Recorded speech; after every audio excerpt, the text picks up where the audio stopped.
Welcome to Market With Me Monday. My name is Sara Fennell, and this is your space where I help you gain more clients and make more sales in your business by making you a better marketer.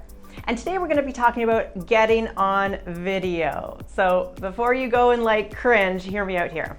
You know that you should be getting on video for your marketing. You watch videos, obviously. I'm sure you binge watch people as well, and you wish that you could get on, but you're scared, you're lacking the confidence, you don't know what to say, you're afraid to mess up, maybe you don't like your hair, all of that negative spin that we get into. It's cool, I get it. But I want to help you out here because video for your marketing can be one of the best ways to get people to get to understand you better. They're going to fall in love with you. They're going to see your funny nuances and your personality. And that's how we create this audience of people who enjoys following our content. So I'm going to give you 3 tips today on getting over that fear of getting on video, because really that's all that it is. And the first one really comes down to just getting into action. There is no easy way to say this. You just got to rip the Band-Aid off, jump off the cliff, and figure out your wings on the way down. You're not getting in action because you're lacking the confidence, like what I was talking about earlier. But the thing is about confidence is that never truly builds until we gain competence, meaning that you feel comfortable doing something. Much like when you were younger, when you learned to tie your shoes. I'm sure your mom helped you for so many years. She was tying those beautiful little bows. You're like, oh my God, how'd she get it so tight? How'd she create the beautiful little bows and my shoes stay on all day long? And eventually you learn how to do that because you gain the competence to do it. And now I'm sure you have all the confidence in the world to be able to tie your shoes and they stay on all day long. So when it comes to gaining your confidence to get on video, you have to get into action. You have to go through that awkward, icky feeling. You have to maybe do a couple takes and feel like an idiot and do it over again. Really, that's the only way you're gonna gain your confidence. I started making videos in 2009. That was 10 years ago. And let me tell you, I was not as quick with my words like I am now.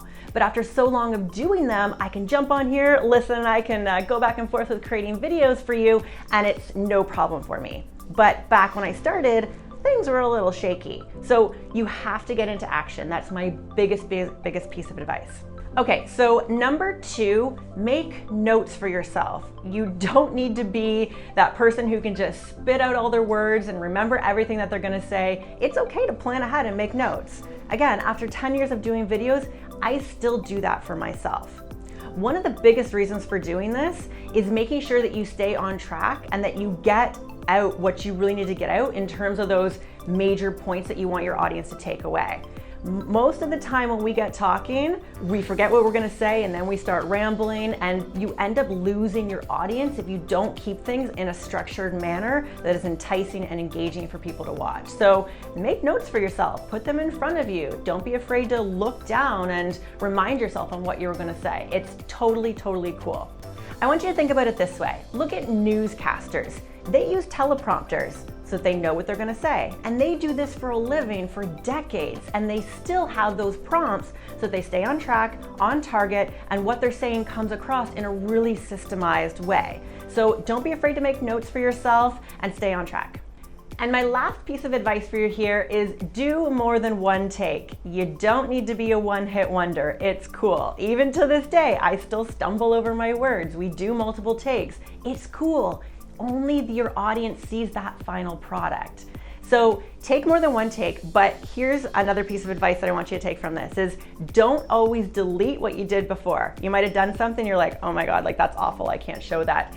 Because sometimes as you get taking more takes, you can start to stumble on your words more, you might get more frustrated, and that first recording might have been the best one.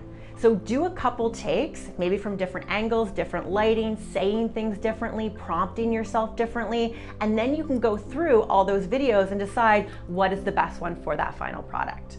So I hope these 3 tips really helped you. You know you need to get on video. You know it's going to attract in more people. You just need to get in action faster so that you gain that confidence, make notes for yourself so that you can stay on track, and do more than one take. It's okay.